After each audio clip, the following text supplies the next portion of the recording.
आज हम बनाते हैं बिहार और यूपी का फेवरेट लिट्टी चोखा।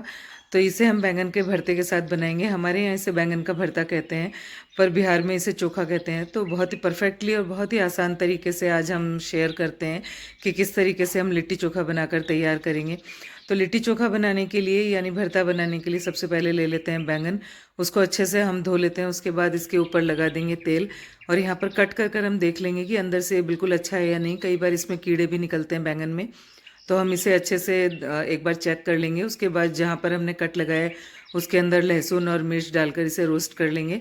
अब यहाँ ले लेते हैं सत्तू। तो मैंने यहाँ पर सत्तू लिया है। अगर आपके पास सत्तू ना हो तो आप भुने हुए चने ले सकते हैं और उसका छिलका हटाकर पीस कर तैयार कर सकते हैं। अब ऐड कर देते हैं यहाँ पर लहसुन और अदरक। तो इसे मैंने बिल्कुल बारीक पीस कर ले लिया है। आप चाहें तो यहाँ पर पेस्ट का भी इस्तेमाल कर सकते हैं। अब इसमें ऐड कर लेते हैं हरी मिर्च, और खूब सारा डालेंगे इसमें बिल्कुल बारीक कट कर कर प्याज। तो अगर आपके पास सत्तू ना हो तो आप भुने हुए चने से भी इसे तैयार कर सकते हैं। उसके बाद डालते हैं इसमें खूब सारा धनिया। आप डाल लेते हैं अचार का मसाला। अगर आपके पास आम के अचार का मसाला हो तो आप उसी का इस्तेमाल करें। और उसके बाद डाल लेते हैं यहाँ पर मिर्च, नमक, भुना हुआ जीरा, गरम मसाला, और इसे अच्छे से मिक्स कर लेंगे। अगर आप ये मसाला तैयार कर रहे हैं और ये थोड़ा सूखा हुआ आपको लगे तो आपको यहाँ पर अचार का तेल और इसमें ऐड कर लें या फिर पानी का छींटा लगा लें।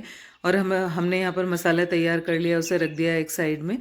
अब ले लेते हैं आटा। जो हम घर पर आटा इस्तेमाल करते हैं वही वाला आटा ले लें आप, और उसमें डालते हैं अजवाइन और नमक, और इसे अच्छे से मिक्स कर लेते हैं। अब हम यहाँ पर मोइन के लिए डालते हैं देसी घी। तो यहाँ घी डालने के बाद इसे अच्छे से मिक्स कर लेंगे। यहाँ पर 3 से 4 चम्मच मैंने घी का इस्तेमाल किया है। अब जो हम इसका आटा लगा रहे हैं ना, वो आटा हम थोड़े से गर्म पानी से ही लगाएंगे। बहुत ज़्यादा गर्म पानी नहीं, पर हाँ गर्म पानी से इसका आटा लगाकर तैयार करेंगे। और उसके बाद रख देते हैं इसे एक साइड में। और जो हमने भरता बनाने के लिए सारी चीज़ों को रोस्ट किया था ना, तो टमाटर, मिर्च और बैंगन को हमने रोस्ट कर लिया था गैस पर। तो अब हम इसका उतार देते हैं। जो हम इसके ऊपर का कवर है वो उतार देते हैं इसे। तो अभी ये बहुत ज़्यादा गर्म है, तो आप बहुत सावधानी से इसका कवर हटा लें। इसी तरीके से टमाटर, मिर्च और जो बैंगन है उसका कवर हटा दिया है। और अब ले लिया है एक मैशर। मैशर की सहायता से हम इसे अच्छे से मैश कर कर तैयार कर लेते हैं।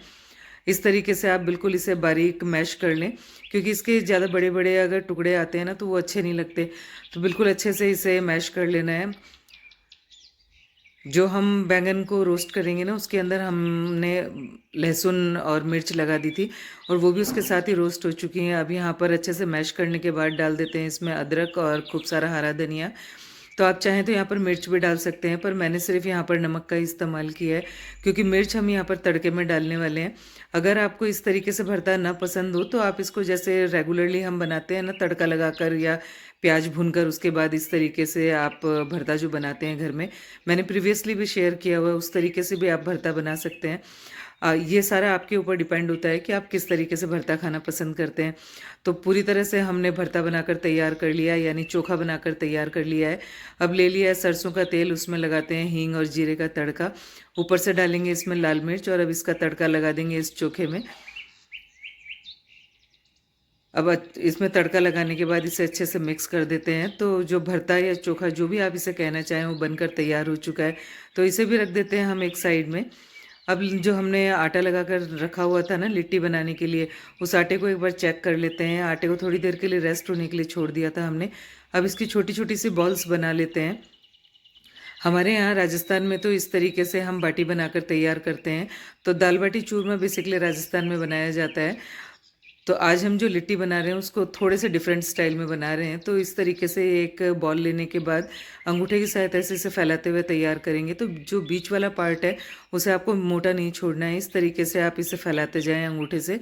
और उसके बाद जो हमने यहाँ पर सत्तू की फिलिंग बनाकर रखी हुई थी ना, उसको इसमें भर कर तैयार करेंगे। तो आप ये देख लें कि कितनी बड़ी आपको लिट्टी बनानी है, उस साइज़ में इसको जो आपने बॉल ली है उसे बड़ा कर लें। उसके बाद किनारों को उठाते हुए इस तरीके से हमें इसकी एक बॉल बनाकर तैयार करनी है। तो बहुत ही ईजी है लिट्टी बनाना। इस तरीके से अगर आप लिट्टी बनाते हैं ना तो बहुत ही टेस्टी बनकर तैयार होगी। बस आपने जो ये सत्तू लिया है उसको आपको बिल्कुल सूखा सूखा नहीं रखना है। अगर आपको लगता है कि सत्तू में सारे मसाले डालने के बाद, प्याज वगैरह डालने के बाद ये थोड़ा सूखा हुआ लग रहा है, तो आप इसमें तेल का जो अचार का तेल होता है उसको ऐड कर सकते हैं।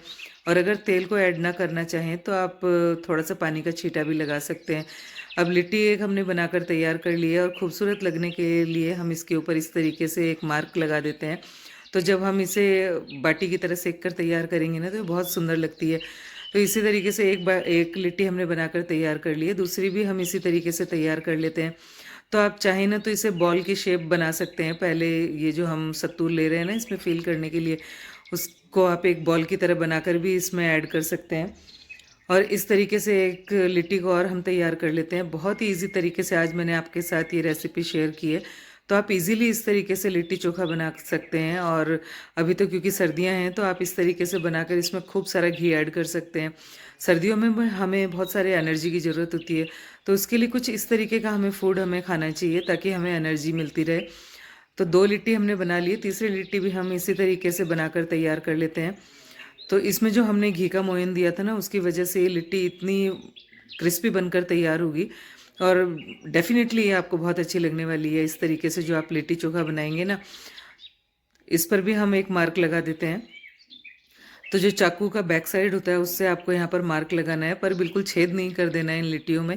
इसी तरीके सारी लिट्टियाँ हमने बना ली है और जो तंदूर होता है ना, जो गैस का तंदूर होता है, उस तंदूर के ऊपर हम मीडियम फ्लेम पर इसे छोड़ देते हैं थोड़ी देर के लिए, ऊपर से इसको ढक देते हैं। और एक साइड से ये अच्छे से पक चुकी है, उसके बाद हम इसे पलट देते हैं। हमारे यहाँ तो इस तरीके से हम लोग बाटी बनाते हैं। तो कोई भी छोटा मोटा भी फेस्टिवल हो तो हम उसमें बाटी बना लेते हैं।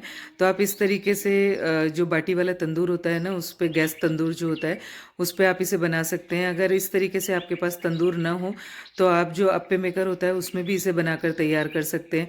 तो उलट पलट करते हुए हमें सारी जो लिट्टियाँ हैं उन्हें सेक लेना है। जिनके पास चूल्हा है ना वो लोग चूल्हे में भी इसे बनाकर तैयार कर सकते हैं। अब अच्छे से जो हमने लिट्टी बनाई थी वो पूरी तरह से सिक कर तैयार हो चुकी है।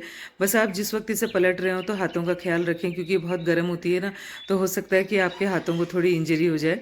तो आपको बहुत सावधानी से इसे बनाना है। और उसके बाद अब इन लिट्टियों को हमने ले लिया है, थोड़ा सा इसे दबाकर और तोड़ लेते हैं ताकि जो हम इसमें घी डालने वाले हैं ना वो अच्छे से इसमें घी एब्जॉर्ब हो जाए। अभी क्योंकि ये गर्म है तो थोड़ी सी मुझे परेशानी हुई, तो आप किसी कपड़े की सहायता से भी इसे थोड़ा सा प्रेस कर सकते हैं।